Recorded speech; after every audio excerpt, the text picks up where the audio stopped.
Dan's always the...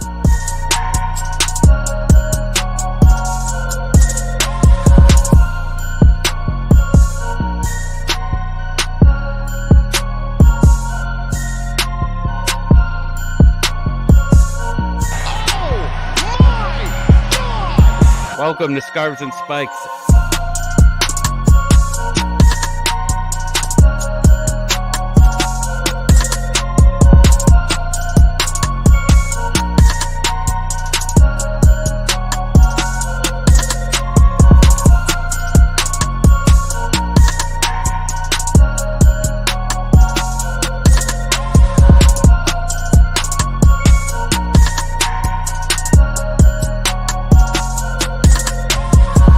Hello to all the Atlanta United fans. My name is Jurgen Damm, and you are watching Scarves and Spike, an Atlanta United podcast.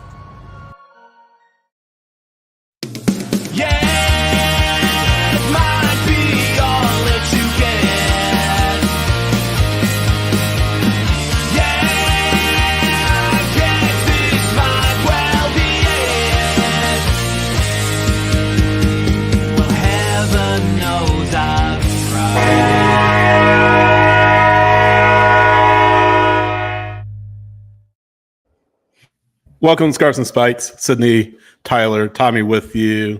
Welcome in. Off week for Atlanta United. No match on Saturday, but we're still here talking about Atlanta United, talking about a little bit more about previous Saturday's match against Orlando City, kind of laying things out playoff-wise, and then some news we want to hit on and all of that. What's going on? What's up? Playoffs. Playing game. Playoffs. No, it's not playoffs. It's playing game. Don't consider it playoffs, but it's not the playoffs.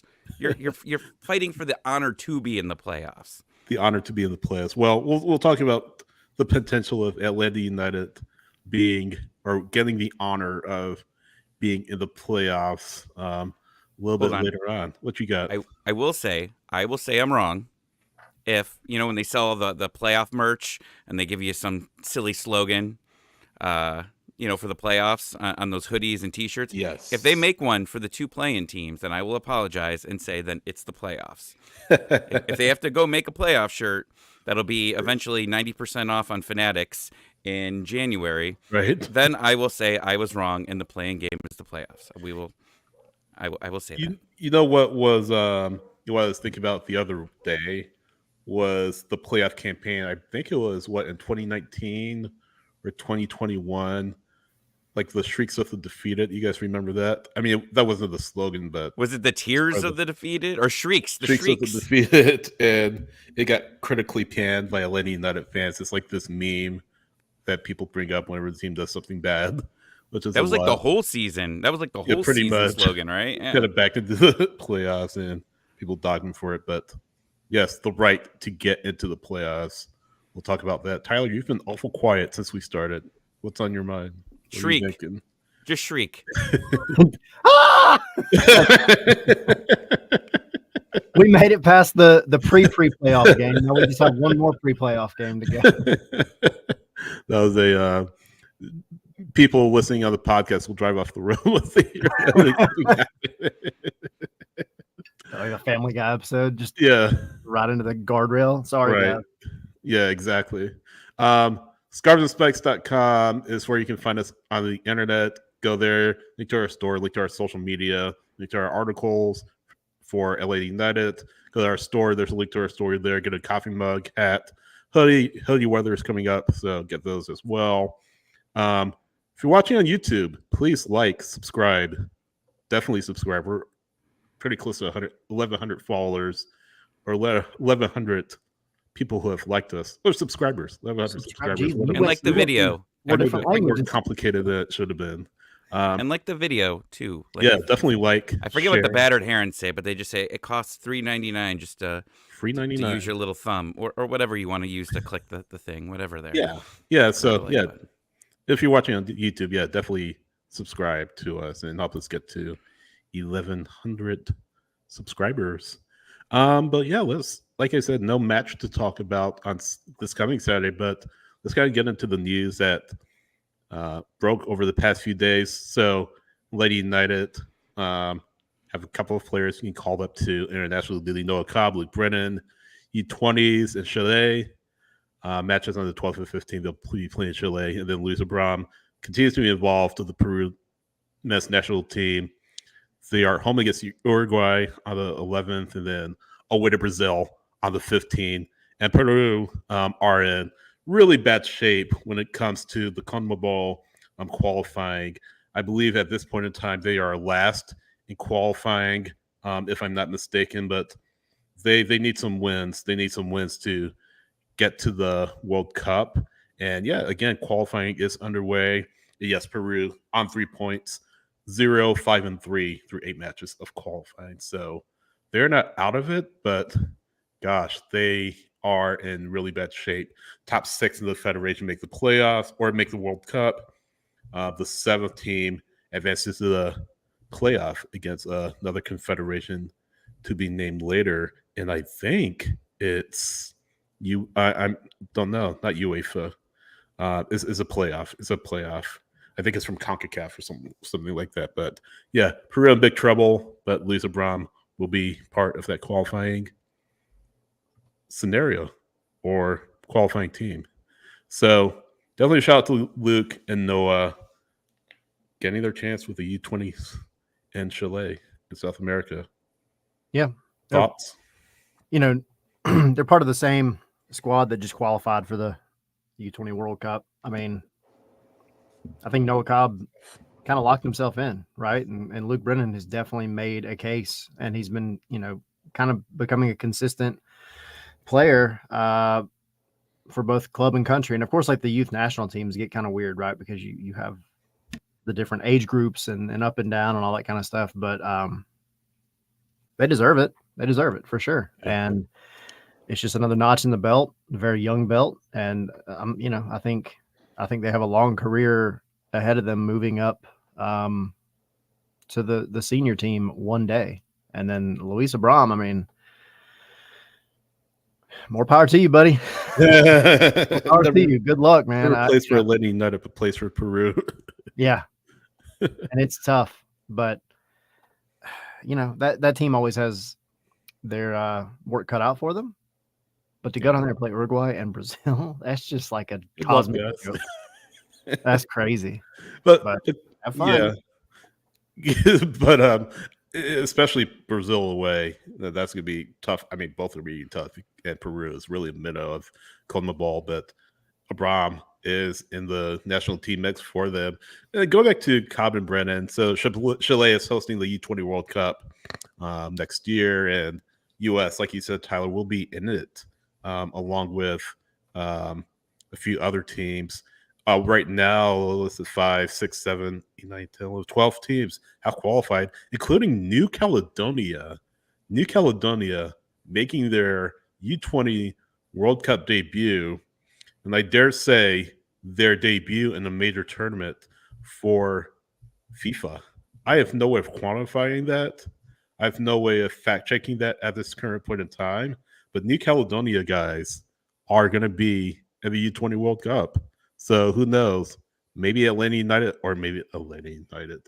Maybe it could be a friendly for Atlanta United versus New Caledonia. No, but maybe Noah Cobb and Luke Brennan in the U.S.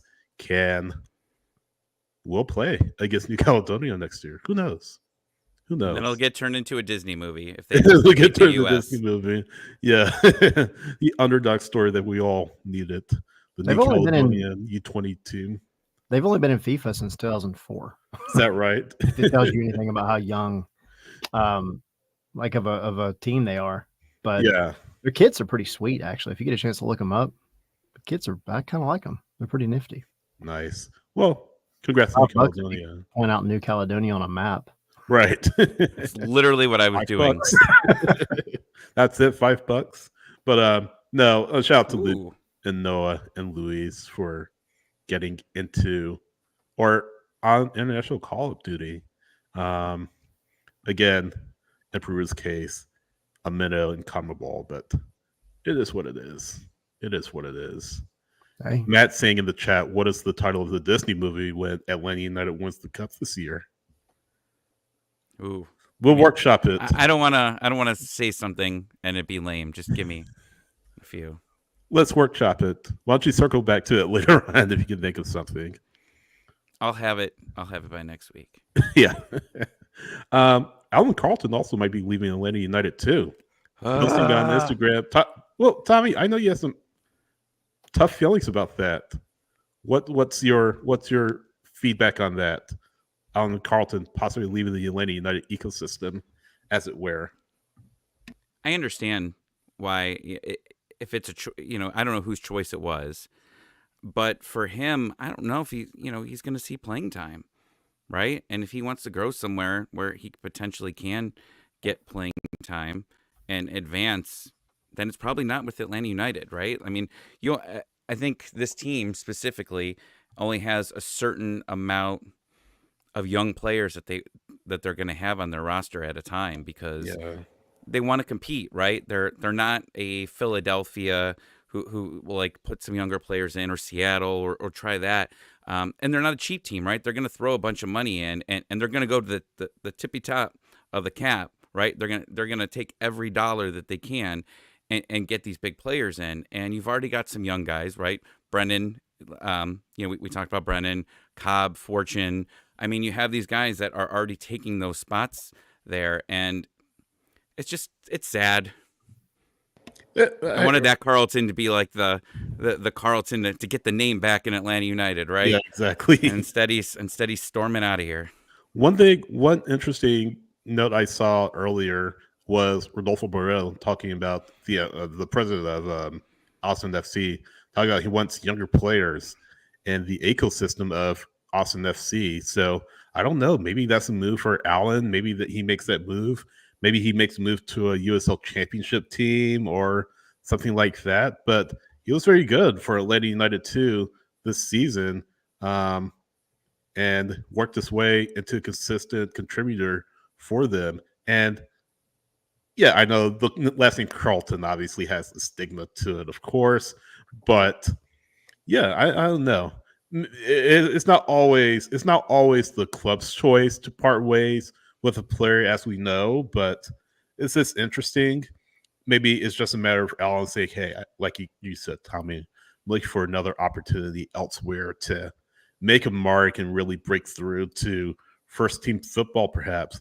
If not for an MLS team, then definitely for a mid to high level USL Championship team. So it's going to be interesting to see what this looks like, what his journey, where his professional journey takes them from here on out. But from all indications, it looks like Allen is out again of the Atlanta United ecosystem, and we'll definitely be on the lookout to see, I guess, what his next step is in his professional journey. I wish him the best. I really do. I wish him the best, and yeah, just see how things work with him, because he's been around for a while.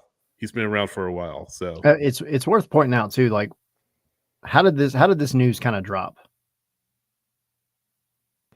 He posted on Instagram. Did he actually say like he was leaving Atlanta, or was it just kind of like one of those, thank God for the opportunity, kind of it implied that he was moving on? Well, it did say. I'm genuinely asking. Like, my mind has been back and forth, and I've seen this post like 3 times, and I'm not retaining much of it at all. So he posted a bunch of pictures like when he was like 5 years old, right? Like there's a whole series of pictures of him growing up here, and said, "For I know the plans I have for you, declares the Lord, plan to prosper you and not to harm you, plans to give you hope and a future. Thanks for everything, Atlanta." That sounds like he's leaving. Yeah, for sure. Leaving.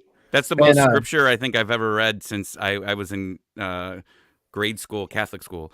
Wow. But like you see all these players, like, I mean, Machop's in there with crying emojis and hearts. Yeah. I mean, you see a lot of former Atlanta United players in there putting that. And I think for a lot of people in here, and I see Zilf in here, like they follow the academy hardcore, right? And there's a lot of you that do. I've just never been that one to get that down into it.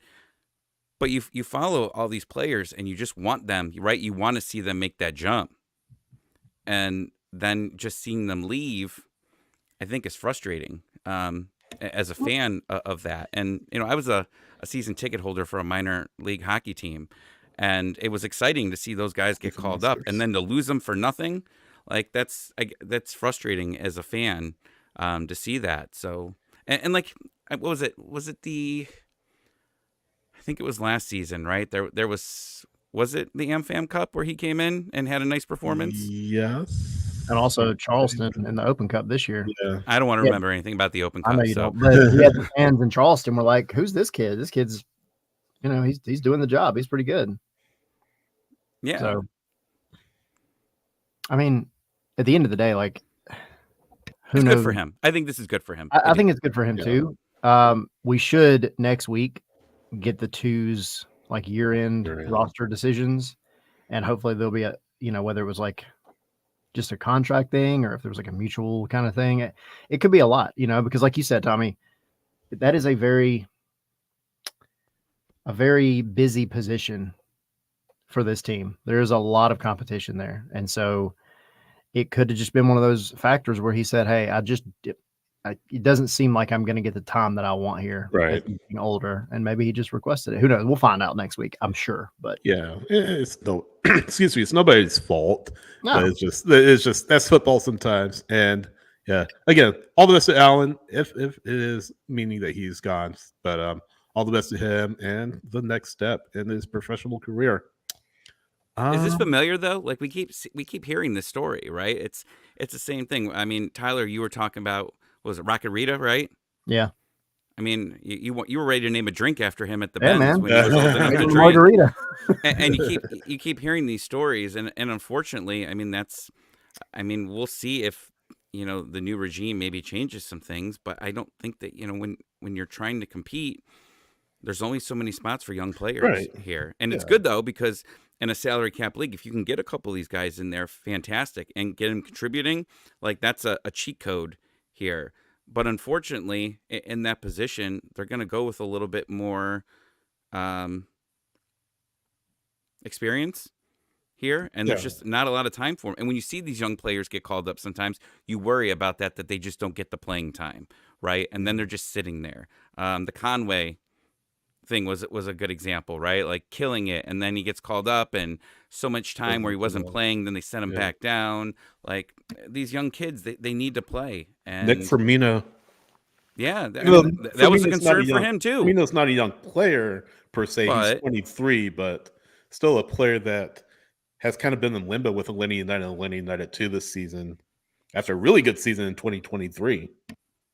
A lot of this it's just a cost of doing business though in MLS. I mean, Atlanta actually is very fortunate to have, it sucks because those of us that follow the academy and follow the twos, like you kind of get attached in a way where you're like, man, it'd be so cool to see you like actually grow up and make it to that first team level. And that's not to say that they won't make it to a first team level somewhere, but you have tons of talent, which is a good problem to have in Atlanta. You can't keep everybody. You really can't. Like, and I know there's a handful over the years that have been let go that a lot of people are like, yeah, why? Go? Why? Yeah. But you have to. There's John no Gallagher. way. You can't. Yeah, exactly. You can't put out, 11 players that played in the academy. I mean, you can, but it might not go well for you unless you're Seattle, and they're having like a phenomenal year. Yeah. So, Jordan, what's up, man? Yeah, so we'll keep an eye on it. And yeah, again, all the best to Allen. But kind of switching gears to the first team. First team, again, we don't play on Saturday. So we are just kind of biding our time, I guess, waiting to next week. And there's MLS matches on Saturday, but nothing involving Atlanta, nothing that will affect the playoff race. So I don't know. I guess, can we just talk about and we'll dig into the match next week, but can we just talk about like your initial feelings about Orlando? We did a little on MLS Monday, but this team just plays to the level of its opponents. Like we've talked about, beat the clubs at home, won at Miami with Messi, drew Miami at home, should have been a win, drew Red Bulls on the road, should have been a win. It's just a lot of instances of this team playing up to its opponent. Hopefully, they do the same thing against Orlando for sure. But it's just this not a feature but a bug for this team where they don't bring 100% to every single match. And I don't want to beat a dead horse. We've talked about it before, but PETA would not be happy if we did that. So don't yeah, do that. Peter would not be happy if we beat a dead horse. Exactly. I They'd guess be it's wanting, already they'd dead, be but- wanting to investigate why the horse died in the first place. But This turned dark quickly. yeah, Atlanta United is a gambler's nightmare because you don't know what it is. And as a fan, it's the same thing, right? Except gamblers have a little bit more money in it. I stopped betting Atlanta United a while ago because it's ridiculous. You have no idea what team's coming out, what type of effort's going to come in, what they're going to play. You have absolutely zero idea what you're getting into. Who I do wish. you bet? I'm sorry? Who have you bet? What teams do you bet since you don't bet Atlanta United? Miami. I mean, easy money. yeah. I mean, it's frustrating with this team that you don't know what you're gonna get. Like you really thought that they were gonna come out the Montreal match, right? Like you're thinking, okay, they're gonna come out against Montreal. Joseph's in the building. They're gonna want to stop him. They're gonna want to be able to get these points and then go into a big game against the Red Bulls. They lose it. They lose 2-1, and then they go and they play a good game against the Red Bulls. Not a great game, a good game. And you're just like, okay, I guess this is what we're getting. And now we have a week and a half to stew on saying what Atlanta United team is going to show up in Orlando. That's what's frustrating. This is why I hate the international break being right before what's it called? Decision day. Right before decision day. Like I've talked about it before. Like why? Why are we doing this? Why are we doing this? The players and coaching staff have Rob Valentino especially kind of danced around the question when I asked him, like, would you rather be out there next Saturday or how do you feel about the international break? And he kind of had to bite his tongue, like, yeah, I don't want to say too much. But I asked Tyler Wolf the same thing. He said, yeah, you'd rather be out there on Saturday, but he said something along the lines of, you can't use it as an excuse. We'll be ready on Saturday or decision day on the 19th. But that's just frustrating. Like that's something that MLS needs to fix because this is every single year. I feel like the international break is right before decision day. It just ruins whatever momentum any teams have that might be in the race leading into decision day. You have potentially a chance to clinch playoffs, and you have to sit and wait 2 weeks before you play. It's just stupid. It's stupid because now you have this game, then you go into the playoffs, right? You play this 3-game series, which we learned last year because we were in the playoffs, how stupid their scheduling was, right? How terrible that it was. Atlanta United finally gets a playoff game, and they put it on a Wednesday where nobody can show. Meanwhile, they could have put it on the weekend, but they didn't. And then you go on to another international break, right? And now you've got this break. And then what happens when your guys get hurt during that? And then it hurts your playoff run. What happens if Miles Robinson starts running after a game that he didn't even play in and hurts himself? Well, he doesn't have Berhalter making him do that. So. But those are the things that like you get frustrated about, and it's like all about momentum and things like that. And that's my frustration with just MLS in general. And I know you can't really you can't control these international breaks, but they've got to be smarter with how they schedule these games, where they're scheduling them, how they're scheduling them, and we can get into that whole rant. But it just made me, when you were saying that, it was just like I was even thinking about that first playoff round and like how they do that and like how you want to show big stadiums, right? You want to show everyone that MLS is great. And I'm sorry, it was the first playoff game for Atlanta United at home in years, and you put them on a Wednesday, right? If you had it on a Saturday, you could have made it 70,000 people. Right? You could have opened up the entire stadium and, crazy tifo, everything on TV. And if you got that same result that they did, that stadium would have been crazy, right? That was a fantastic game. That's just my problem with MLS in general, and I know that's not where we were going towards this, so I'm sorry for putting us on a whole other rant that we could probably have in the off season. It's just I am just so frustrated with MLS in general and how they schedule the entire season, the playoffs, everything. Sorry. The scheduling is freaking ridiculous. It is. Oh, Sydney, I think you're trying to talk, but you're muted. It really is one of those things where, it does seem like it always affects Atlanta negatively. Like Rob even mentioned it when we were down in the press conference. He said, Charlotte happened. It was a good game. And then all of a sudden, international break. And we come back out of it and have essentially forgotten how to play football. And then here you are again. And you've got kind of the same situation. I mean, you played a okay game, but you won. And I asked Ronald Hernandez, like, how do you keep that momentum going? Because it hasn't done well traditionally for Atlanta. Whenever they win a game right before the international break, like, how do you keep what you felt tonight going forward and bring that fight? And he gave a really detailed answer, but he said really what it comes down to is like, we have to remember what we felt now at this win and go to the training ground and continue to kind of keep that vibe going. And we're going to have off days, and we have to come back after the off days, and we have to bring it right back and then carry it on the plane down to Orlando, and which is all great. And it's all going to be hard when you don't. All easier said than done, for sure. But like, it's just so like frustrating that it always goes to Atlanta. It's always Atlanta's like problem, and you're going to have a tough go of it, because you have to have other things go your way. So I don't know. It is irritating for sure. Well, I'm going to push back to say it's not necessarily an Atlanta problem. I mean, it's a whole league problem, right? But no, but we only care about us. Atlanta, quit being selfish. Every time. Like Atlanta just has the bad end of it every single time. Yeah, but that brings up the point. Like you're off training for a week after you want to keep your playoff hopes alive. So you don't train for a week, then you come back. That's tough. That's tough. And, whether it's an Atlanta thing or a whole league thing or anything, it's tough for anybody. And, going back to the playoff calendar, it's going to be the same thing. Decision day, first off, is on the Saturday.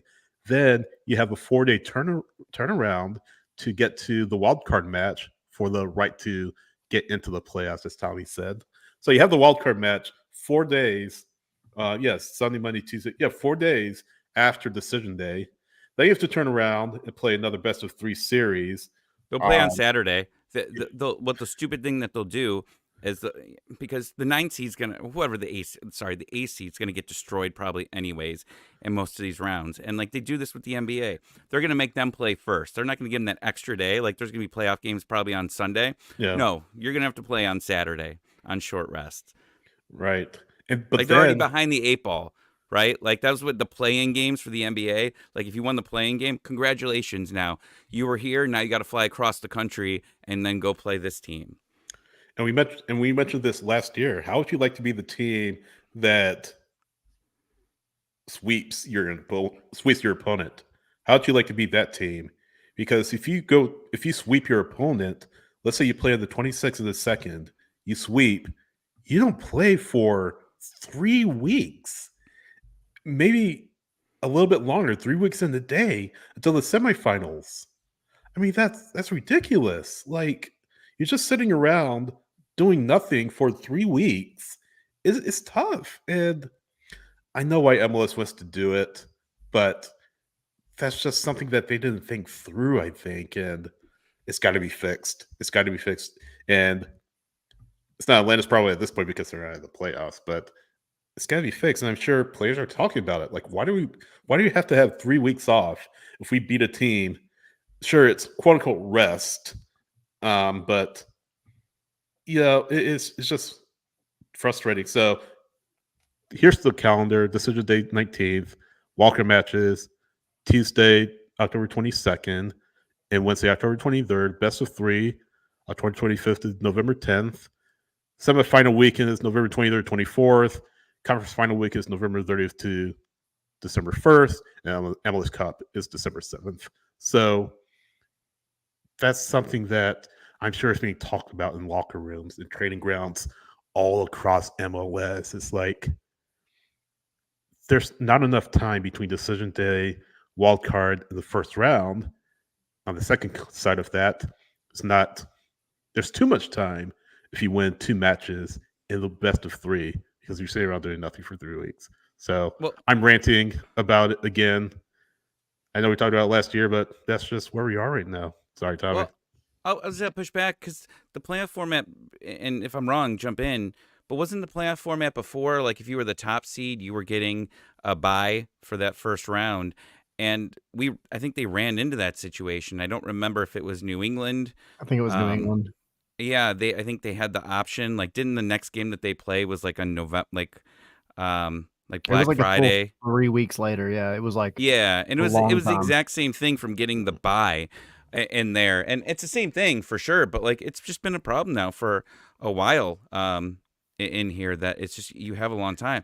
If there's a team that it benefits, I look at 2 teams and say that these long breaks help 2 teams specifically, and it's my Eastern Conference Final, and it's Miami and it's Columbus. Columbus has played so many games since the towards the end of the season because of all the different things that they were in, right? So they're exhausted. So getting them rest recharges them. And my joke with Miami here, I mean, senior citizens time off from there to help them, but like I think that's helpful I understand for us and a lot of teams how they feel, but for a couple of them, I if I'm Columbus and if I'm Miami, it's like get through and let's sweep this and let's get a break here. Let's rest these guys. The fact that it's November 10th to the 23rd between the round 1 and the semifinals is just that blows my mind. That's what I'm saying. That's another international break, basically. No, that's what I'm saying. Crazy to me. So whatever. But considering back to Atlanta United, so let's say they win. Let's say they beat Orlando. They get the results to fall their way that they need the results to. They play again on Wednesday, perhaps the 9th seed. Let's just say the 9th seed. And then they play again on Saturday. So that's another kind of wrinkle that maybe doesn't benefit these lower seeded teams because you have to play so many times in the span of a week. So you have 3 matches in the week. That's fixture congestion. You have to worry about, okay, how do we figure our lineups? Because you got to go full strength, both matches, right? All 4 matches, even though you had the international break right before this decision day. So that's something that MLS needs to fix. That's something that I'm sure the MLSPA is looking at and saying, okay, what's up here? We have to kind of look at this and say, how can we make this better? How can we make this better? I don't think they care, Sydney. I don't think they care at all. I think this is just a fan problem, and the players might complain, but I would almost guarantee it just goes on deaf ears at this point. I mean, the timing for it kind of works out for MLS here on how it works with the best of 3 round, and then they get that break. I think they think it as a good thing for them. I mean, ultimately, I think it loses a lot of momentum in the playoffs, right? Like you just watch a 3-game thrilling series, right? That it just ends in penalties or whatever, and then all of a sudden now you got to wait 2 weeks to get to the next one. But I just don't think that they care. It's the last format did this new format does this.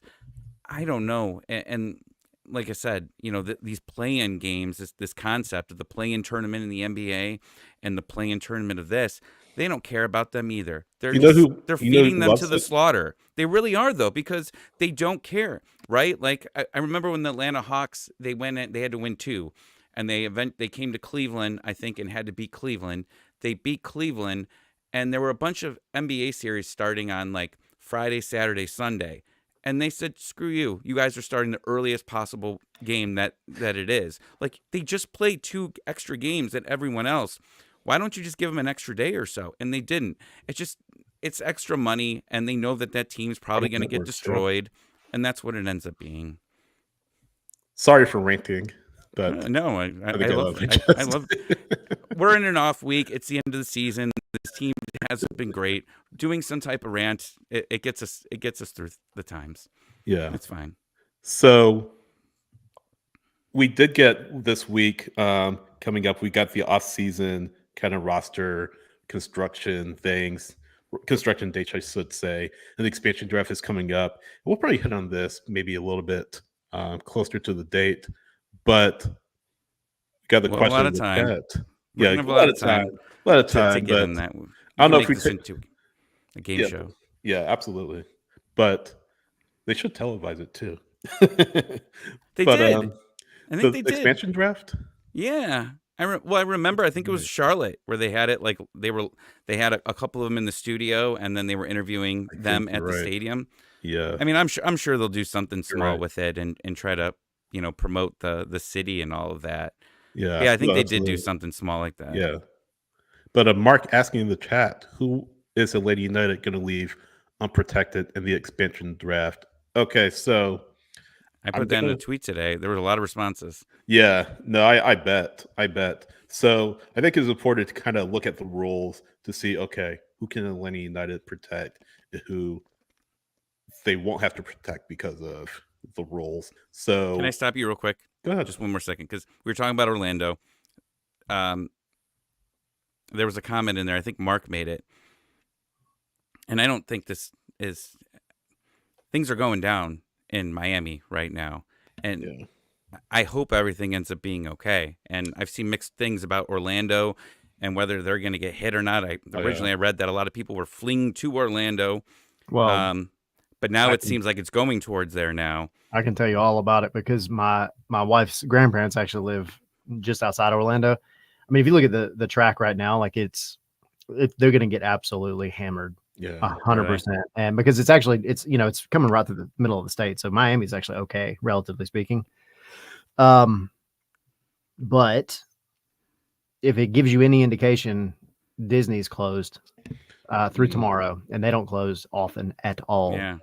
for anything. So they've actually told all of their people that are staying at the resorts and all their employees that they have to be basically in the building by 8:30 tonight to shelter in place. So it's going to be rough, for Tampa, Orlando, just south of Tampa, like Sarasota, that whole area. And then, of course, like coming up from Miami is getting tore up by tornadoes right now. So, there is a very genuine possibility. I doubt it, but there's a genuine possibility that that field might be damaged come, a week and a half from now. yeah. And first and foremost, we hope and we want to think of those in Florida in the path of the storm. So your wife's grandparents, Tyler, but anybody else in the path of the storm. Yeah, So for sure. we want to make sure we hope that they're safe and they've evacuated and they've sheltered in place or whatever they need to do. But yeah, there's the possibility for sure, depending on the track that the storm does take. So something else to kind of keep in mind and monitor. But first and foremost, definitely the safety and well-being of those in the path of the storm. Definitely the biggest priority. But no, thanks for bringing it up, Tony. That's a very good note to bring up. But yeah, kind of transitioning, to the expansion draft and going back to the question that Mark did ask. So yeah, just to get a look at the rules, you can protect 12 players from your senior and supplemental rosters. That roster, for all intents and purposes, counts those whose contract ends at the end of 2024. So you do have to protect or expose players whose contract ends at that end of that calendar year. If a club protects a player, club's not obligated to exercise the player's option. Generation Adidas players in slots 21 to 24, homegrown 25 years and under the year where the expansion draft takes place, automatically protected. DPs, not automatically protected. And players with no trade clauses must be protected, and he'll count toward the 12 players. So I know we kind of did some napkin math, guys, on this a few weeks ago, but with it coming up soon, and it'll be here before you know it,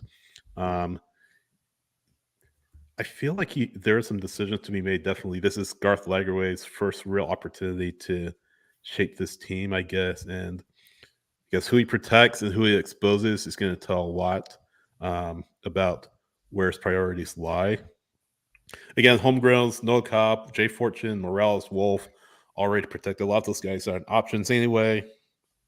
So you have to think about that. But yeah, let's kind of go through here. I mean, Brooks Lennon, I feel like you have to protect. So 12 players you have to protect. Brooks Lennon, I'm sure. Well, your 3 DPs, your 2 DPs, I should say. Marichuk Gregerson, Sabe, you have to protect. So that's 3. Bartosz Leash, that's 4. And then going on from there, who else do you protect? Brooks Lennon, I would say. Brad Guzan, I would say protect him. That was a huge controversy last expansion draft. It was a huge one from there. Now, remember, at that time, he was meh. He's gotten much better. He has.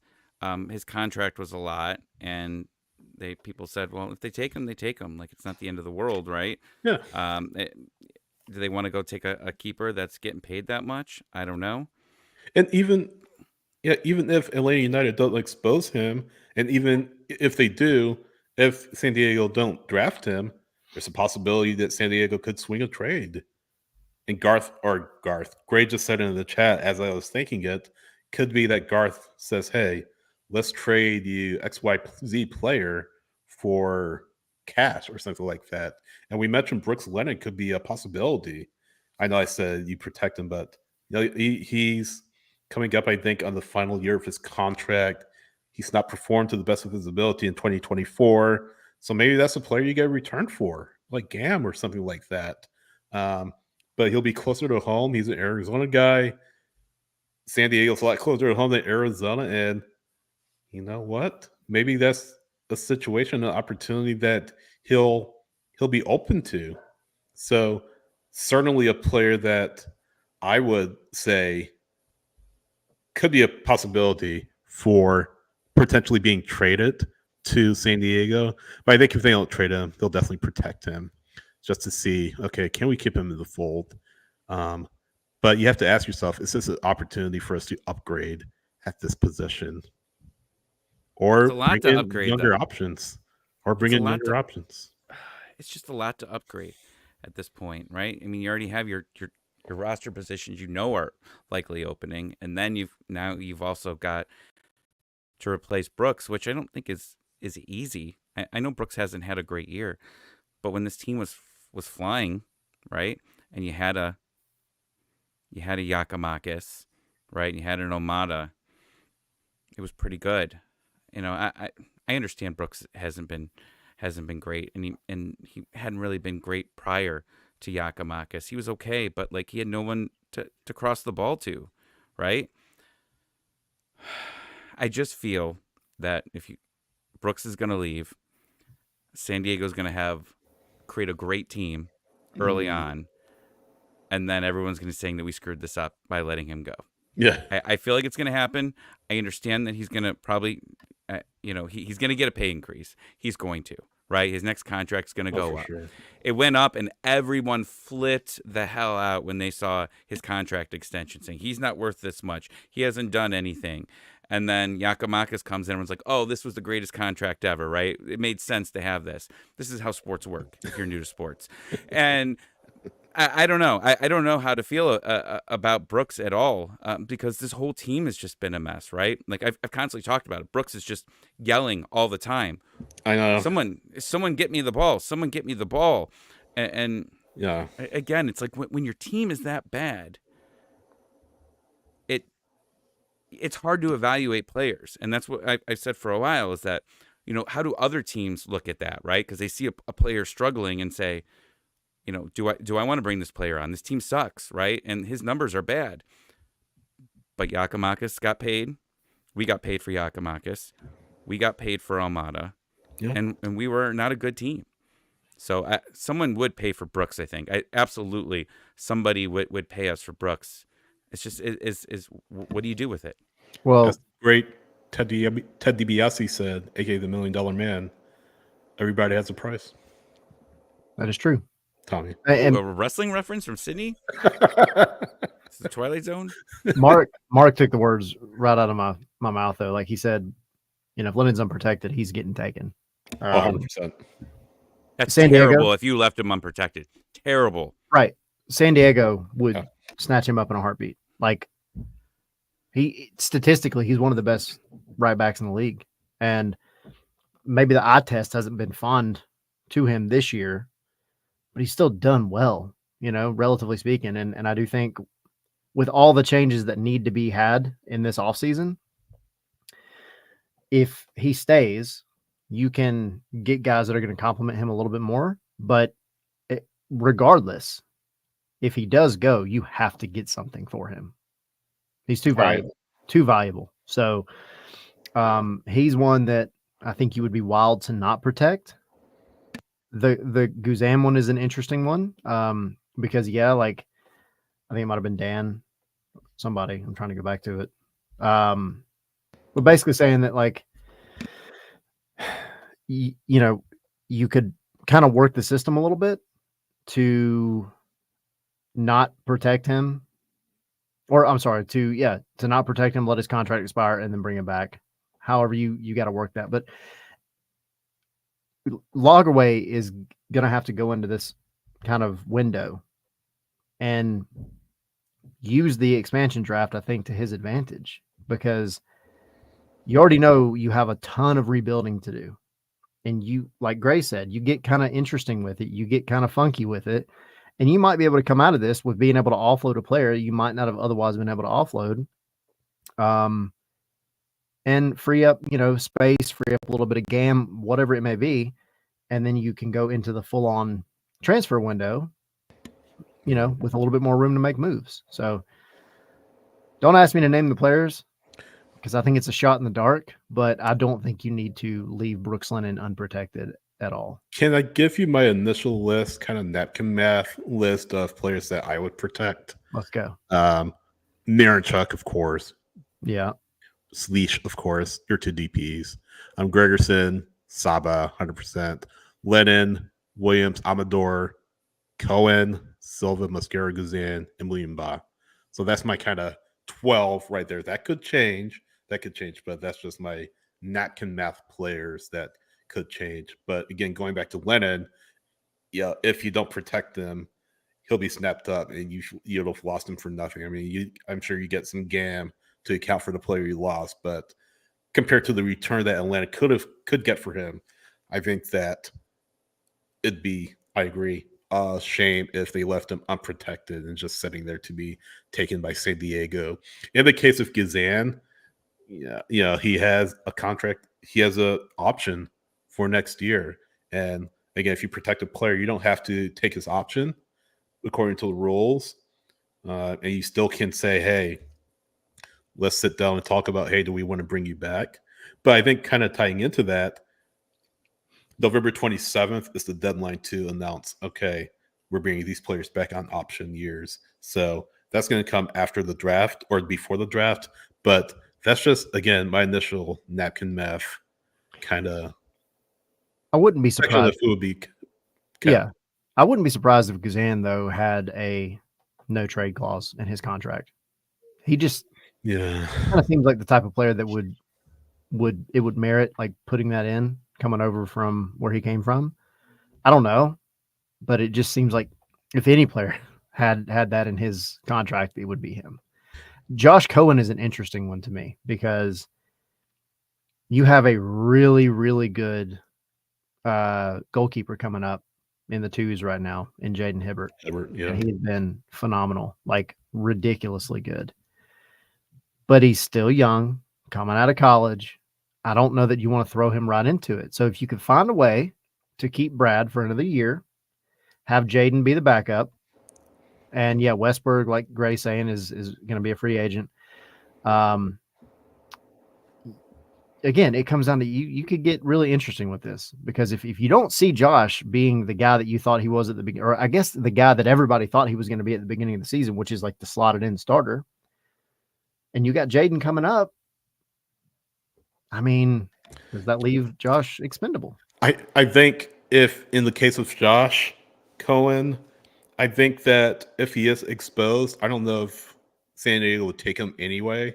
I mean, they may see that, hey, there's another goalkeeper we can get via transfer. There's another goalkeeper that another team exposed that they could pick up. In the case of Hibbert, I don't know. I think that it may be still early for him to get significant team with the first team, for significant time with the first team. I started to see him as a cup goalkeeper, but he was phenomenal. He played in front of a really bad defense, I think, for Atlanta United too, and made the most of it. But he's a fantastic shot stopper. We've seen it with the twos. And yeah, is he the next Salentano? Is he the next, to a lesser extent, the next Gaga? Don't want to put that. Lady? Yeah, Lady Gaga. Okay, just want to make sure there wasn't a Gaga that I was unfamiliar with in this league. Slonina? Well, not in the league, but yeah, but See? what is his? I saw Lady Gaga live once. Good show. Was it? Mm-hmm. Well, I'm talking about Gaga Slonina. I've not seen Lady Gaga. I've seen Gaga Slonina live. But yeah, what's Lady Gaga? And you said yes. Sarcasm, Tommy. I don't think Lady Gaga's a joke. So okay. Kesha. Yeah, but you have to kind of take a look at where you are with Hibbert. How much rope do you want to give Hibbert? How much trust do you want to give Hibbert? And again, he was phenomenal with the twos. Does that automatically equate to success with Atlanta United when he receives it? Not necessarily. So I don't know. Maybe Hibbert is a player that you could put it on loan, get him some time with maybe a USL championship team or something like that, maybe a mid-table, lower-table championship team.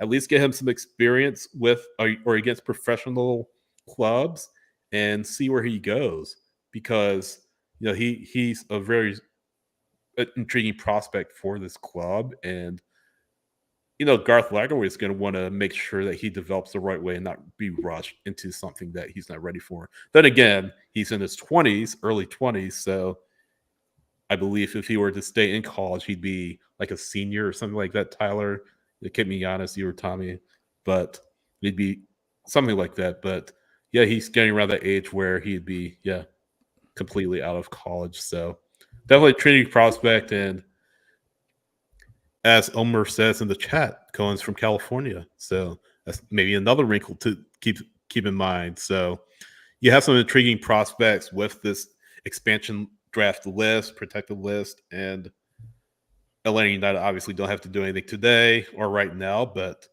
whoever they protect, I'm sure, again, will be in line with the vision that Garth Lagerwey has for this team in the future. I just dropped just byproduct of this conversation, the interview I had with Jaden a couple months ago down in the chat, the interview that's over on scarfsandspikes.com. But I agree with you. I think he's a guy that you can't rush him into things. He's got to be behind another goalkeeper for another year or two. But the team rates him very highly. Now, how that changes with a new technical director, I don't know. That's kind of the big wild card here that we haven't really talked about yet. But if Chris Henderson, whoever it might be, comes in and says, no, I don't like any of these, like, is Garth going to override it and say he can? No. He absolutely can, but it's going to be an interesting perspective. And then, of course, new coach. The coach should have at least a seat at the table for some of these decisions as well. So got to get these guys in here, and you got to really kind of start strategizing about like how you want to handle this offseason, because it is the biggest offseason since before the team ever first kicked the ball. It's huge, and you have to get it right. And there's so many ways. I mean, you have to jump through hoops, but there are so many ways for a team in MLS to take advantage of the MLS rules, especially in a year like this one where you have an expansion draft and you have some things going on, when you have players that maybe you might be looking to move on from.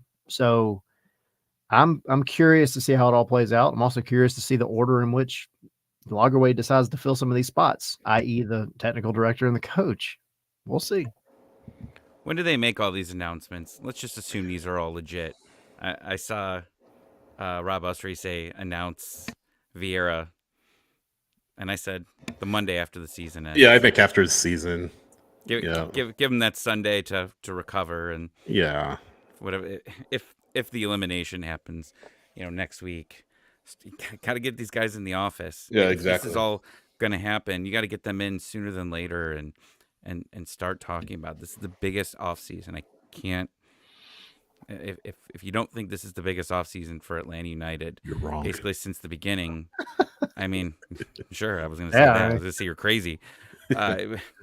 But I mean, it is, right? I mean, and that's usually in these off seasons. Like, come on, just let it end. Let's play. Yeah. I look forward to doing this show every week because we should be seeing nonstop rumors of players, right? And usually there's like a spot or two open, right? A spot or two. There's going to be a spot and 10 possibly available coming up here, and that means that we should be hearing a lot of things coming out of this. And 2 DP spots open. I mean, those, hopefully see some big names, maybe some big names that we know. I always see people like they're going to come up with like 2 random guys that like name generator Not Paul pops out. Pogba. Oh, It's not Paul Pogba. No. ah, Not Paul Pogba. And it's gonna be Stop it's gonna be that. somebody you've probably never heard of, and I'm okay with that though. But Eldor Shomurodov. yes, but that's How's he doing, by the way? great question. Yeah, and just going back to that, Garth has been very clear. Like, they're not just gonna spend recklessly on players. He's gonna be very deliberate. And Tyler, that definitely speaks to what you're saying. It's not gonna be probably not gonna be some name. So if it's not some big name or anything like that, don't be disappointed if you're a Atlanta United fan. Joseph Martinez wasn't a big name when he came over. Who else came over? Thiago Almada wasn't a big name when Atlanta United signed him. I mean, he was pretty Or- big. I know. I mean, Almiron. Oh, Miguel yeah, Almiron. well, Miguel Almiron was a big name. Almada to some extent in Argentina, but not a globally named Tito. globally known player. Tito Villalba, same thing. Not well known in most soccer circles. So, give me more of Rios that. Novos. Yeah. I mean, we couldn't see him, so I mean that was the Right. problem. Not players like that, but you know what I mean. But yeah, Atlanta United fans shouldn't get their hopes up that it's going to be like some big player like Pogba or Memphis or anything like that. Even though the media is saying, hey, like 15% chance that Pogba comes in. No. Not to Atlanta. Not to I mean, Atlanta. I'm telling y'all right now, like, unless something changes drastically, he's not coming to Atlanta. Now, he'll probably go to some other MLS team. Yeah. He ain't coming to Atlanta. Charlotte. And you got to think about it, like, from a common sense perspective, and if you follow the club at all, like, Arthur Blank's not going to touch Paul Pogba with a 10-foot pole. Like, he's too He didn't want radioactive. Deshaun Watson. Yeah. I'm just gonna. Look. You say that he tried to go get Deshaun Watson. Yeah. So I don't want to. I'm sorry. I have to interrupt you for that because that Deshaun Watson has a lot more issues than Pogba. Pogba has a ton. Yeah. But I'm telling you. But also Watson had ties to Atlanta, so that was a little bit different of a situation here. Yeah. But I'm just saying, let's not completely say what Arthur would or would not do because he definitely was the driver behind that. Besides Arthur, though, I don't think Garth would touch him. And I think that's even bigger. No. I don't know that it would ever even get to Arthur. I think I mean, if Arthur goes to him and says, "I want Pogba," right, and that's Yes. exactly Garth's gonna be like, what Arthur "No, Blink I did don't know with if you want Watson. him." That's what he Yes. did. He went to them and said, "I want Deshaun Watson." But he tends to went do out that and with the did it. Falcons. He hasn't really done that with Atlanta. It's not happening. It's not happening. I'm Plus, just saying. Pogba's I'm just number creating the one, conversation here, guys. I know. Like, I just know. want to say, like, it's not going to happen. Like, owners do. Arthur has gotten his way quite a few times, right? Yeah. Yeah. I know he hasn't jumped into Atlanta United things, right? Yeah. His son's also getting a little involved. Maybe he's got a Pogba poster, above his bed. We don't know. We don't know what he's got there. I'm just saying, you just can't say it's not going to happen because you just never know. On the Tyler Pilgrim bar of percentages, which means nothing at all, I'm going to put it at a 95% chance they do not sign Paul. I don't see it either. And Yeah, I'm not ganging up on you, but I get where you're coming from. I do. But I guess the point I was trying to make is, it's not going to be like this headliner player. These two DPs that Atlanta United is going to bring in aren't going to be like headliners or anything like that. They're going to be exactly what Garth Lagery said: 24 to 29 private players. Maybe not the most well-known players, but players that can grow and develop with Atlanta United. Who that is, I don't know. Memphis, I could actually see. Memphis is more likely than Pogba. Yeah, for sure. Memphis, I could see. I mean, he's the age group. He's, going to be looking for somewhere, I think, with a little bit of stability after what's going on with him in Brazil. Yeah. That's a little crazy. But yeah, I mean, I could see. He has some types of Atlanta, if you know what I mean. But with Steve? Yeah. Steve Harvey's daughter, his ex. But yeah. More to come, I'm sure. More to come. What else? Team needs a striker, I'm just saying. They do. Oh. Let's see. Silence. No, sometimes the silence. Let him think here. You got something? I was gonna go into some of the scenarios, but yeah, no. For playoffs? Playing game.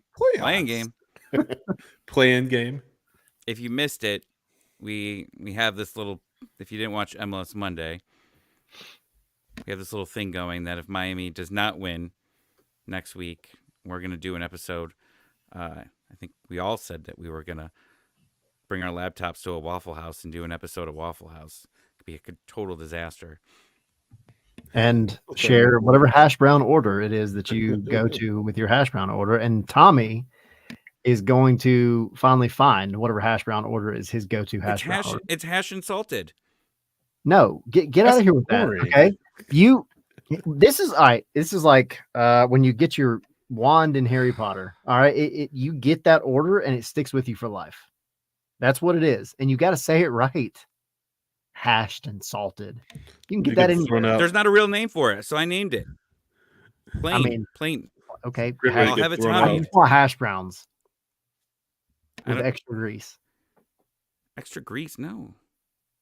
Everybody, that's what we were trying to get going on Twitter. Drop your hash brown order, fellow Atlanta people who actually know how to order hash browns. Someone put tobacco, and I think they meant Tabasco. I saw that. And I showed it to my wife. She's like, "Oh, that probably makes sense." Right. I mean, certain parts of the South, it wouldn't surprise me. Exactly. I have a Waffle House like 20 minutes from me. I have 3 within like walking distance of where I'm at right now. I have like 5. Or not 5. There's one 5 minutes away from me. So I may take you guys up on that. So I think that's a plan. If Miami doesn't get the points record, we're all doing it at Waffle House. So and if they don't, if not, we'll eventually just do it for fun. Yeah, I mean that's when you're in town. We should do it together, Tommy. Absolutely. Like that would have been perfect for that night that you were here. I fell asleep. Sorry. I know. Do you want to go through playoff scenarios? What Atlanta United has to hope happen if they beat Orlando City in Orlando at Inter-Inco Stadium, which you'll be at, by the way. I will be there. I will be there covering it from the press box. So what has to happen? What do we need from other teams for Atlanta United to get into the play-in round? Thank you. I like that. I like that. So you're going to be the biggest, hang on, because I had it all pulled up. Now you caught me by surprise, which is funny because I said, let's talk about this next. And I exited out of my window. Hang on.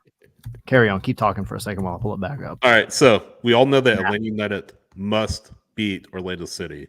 If they don't beat Orlando City, none of this matters. Right. Just go win your game. Just win.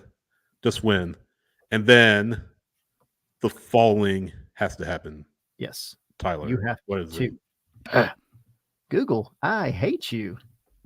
Sorry. Atlanta United has to beat Orlando City on You decision can only day. say it so many ways, Sydney. All right. And then the following has to happen. Cincinnati. It would be nice if Cincinnati would beat Philly. Which is the kind of the weird one, and I'll throw this out there while we're talking about it. Cincinnati's kind of set, right? Like Cincinnati doesn't really have any movement that they can worry about. So I think that one kind of worries me the most because I disagree. I mean, I'm not saying I think they still have pride to go play for because they have a crappy, end of the season. But I mean, as far like they can't really move while the They other couldn't teams that last Atlanta year, needs and they favors started out of. all their guys, Tyler. That is true. Remember? That is true. That's what I'm saying. Like, I thought the same thing you did. But think about it. I was at that stupid game where Almada forgot that he had a yellow and got the red. They started all their guys. Yeah. No, you're right. And nothing to I play for. remember They that. already had the supporter shield. And, I think there's a little bit more incentive this time around, right? Because you don't want, like going back to the conversation we talked about earlier, you don't want to be that team that goes in with no momentum and then just fall apart. Like you got to have something, you want to have some kind of heat coming out of the regular season. So here we go. You need to win. Yes. Jesus. Go on. How many times are we going to Irritating me so much. Ah! So I read on a bathroom wall that Orlando has to lose, or they can't get any points. I've read that. I'm trying to figure out how to say this different ways. Orlando has to get 0 points. Orlando has to get 0 points. Montreal has to lose. DC has to lose. Montreal Philly has to lose. DC. Okay, yeah, whatever. Spend all the time for it. Montreal's got to Come lose. back next week. We'll be organized. Hit the music. Lose, Yes. and Philly has to draw or lose, and then you got to go win in Orlando. You can't do that. Two of those three. And if all three happen, they'll be in 8th, and they'll host a playoff match on Tuesday. I'm sorry. Play-in match on Tuesday, the 22nd. I'm not flying in for that. I'm sorry, guys. I can't do it. I can't fly in for that. There's no way I can fly in for that. I don't blame you. Tina would murder me. Why are you flying in? A playing game? And I have to explain what the playing game is and how I've trashed it for about a month now. On a Tuesday night. Decided to go anyway. That'd be hilarious. That's what Atlanta United needs. So if all three of those happen, they'll be in 8th. They'll host. If 2 of the 3 happen, they'll be in 9th. They'll be on the road. Winner plays Miami in the Eastern Conference. Almost around the 16. The best of 3 first round best of 3. And that's where we're at. That's where we're at. Man, everyone's putting all the Google. the hash brown orders in here. Make you hungry, isn't it? Well, yeah, and like Tina will always like talk about her order here. I'm setting her up here real quick. Tell them what your Waffle House order is. You put me on the spot like this. I don't like this. Oh, I'm setting you up. I don't What is your waffle? What's your waffle? Scattered, covered, chunked, capped, all the way. Everything. Oh, Well, so now see that- everything but chili. I just changed that. I used to get it scattered all the way, but the chili. Scattered all the way. I don't even. Look, Ariel's giving you the translation here. Literally everything. All of the toppings. But This is the chili menu. is a lot at once. She just yells this stuff out like there, and I'm like, this isn't real. But that's what they do. So there you at go. Waffle House. There you go, Tommy. There's your list of ways to get your hash browns. So none of this hashed and salted crap. My son just walked No, you down don't like get- Al Capone. He got a Halloween costume. He's just walking around like Al Capone around here. I don't know who that is, but cool. He doesn't know who that is.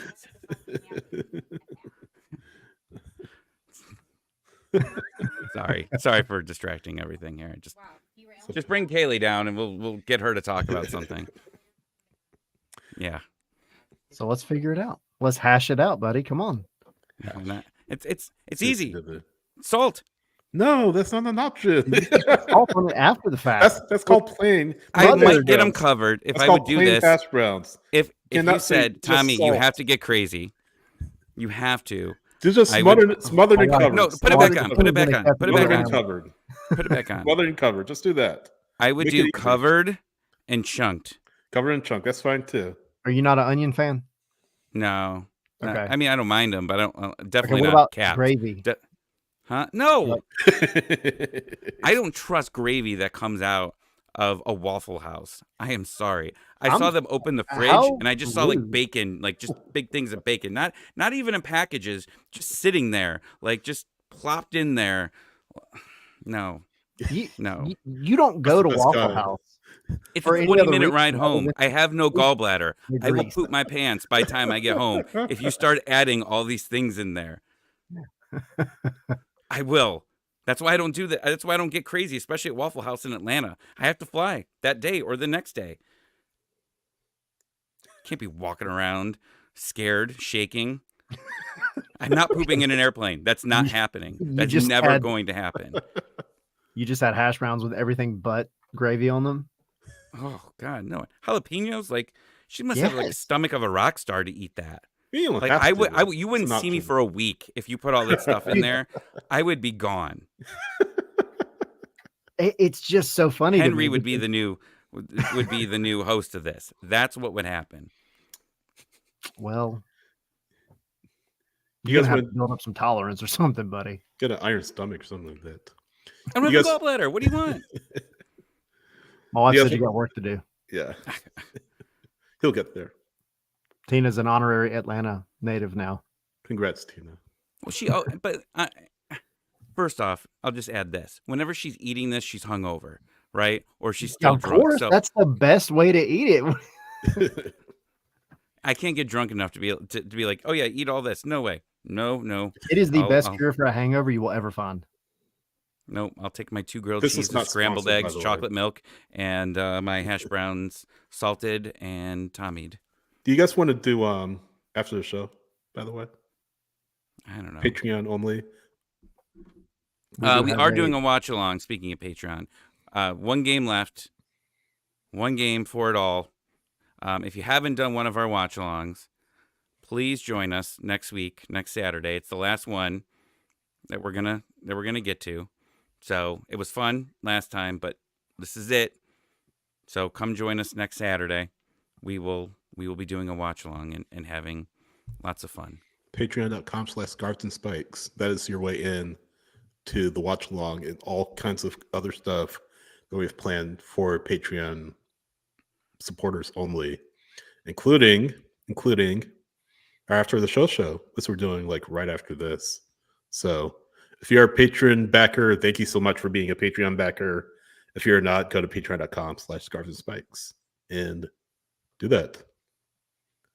Word. Jump And on board. After the show, we'll talk about Waffle House and whatever else is on our mind, I guess. I'm We'll talking about. Well, I'm expand freaking hungry now. We'll And, expand out the discussion. God, I'm freaking starving now. You should We eat. talked about this last time, and I came upstairs and I remade most of my Waffle House order. After that, I got a grilled cheese. I got some chocolate milk. My wife drugged me, and that's why I was real hungry. But that's a whole other story. But yeah, I was like, I came upstairs. I'm like, I don't know why I'm so hungry. She gave me something gave me the Little stronger strong. gummy, a Little little stronger strong. gummy than what it was. And I said, "What are you doing? I need A a little? Waffle House." A little stronger, Not a little, it was double. Yeah, double. grilled cheese. All right. Yeah. Well, off-season content. Yeah. Way to go. Oh, Get ready to speak off season, rumors. buddy. Yeah. Waffle House. This is what happens. No, thanks Thank guys you. thanks for joining us, everyone. Appreciate you. Wherever you're watching, listening. Find us on Spotify, find us on Apple Music or Apple Podcasts, whatever. Be sure to subscribe on YouTube if you haven't already. And we'll see you next time to talk about the match against Orlando City on Decision Day, as well as MLS Monday. So, take care, everyone. We'll see you next time. See y'all. See ya. You guys have Denny's like down there? Yeah. Oh, yeah. Okay. I don't know if Absolutely. Denny's are. One time I went there hungover and I got 3 orders of scrambled eggs, 3 grilled cheeses, 2 chocolate milkshakes, 1 chocolate milk. And I was with a coworker at that time, and he was just staring at me. This was in Texas. And he's like, "What's wrong with you?" I'm like, "I'm hungry." Like, we're on the works dollar, so like we could go anywhere. And all I wanted was Denny's. And it was the greatest Denny's. thing. Except their radioactive eggs. Like, if you look at their scrambled eggs, like they're glowing. Yeah. And you're complaining about how Waffle House hash browns are going to send you to the bathroom for a week? What? Tommy, were you hung over or drunk when you ordered this? Oh, I was hungover.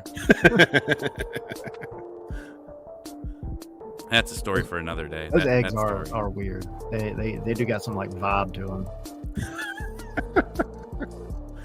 There goes the Denny's sponsorship. Still looking for the Waffle House sponsorship. Moon's over my hammy. Right? All right. See you guys. Remember that time IHOP tried to change to IHOB? Yes. That was crazy. What a weird world we live in. That might have been when like the dimensions split and the timeline broke apart. What a weird life we live. Anyway, carry on. I've To never be been fair, an I think IHOP it before. was an advertising campaign, but It was a good one though. yeah. Bye. See ya. Peace.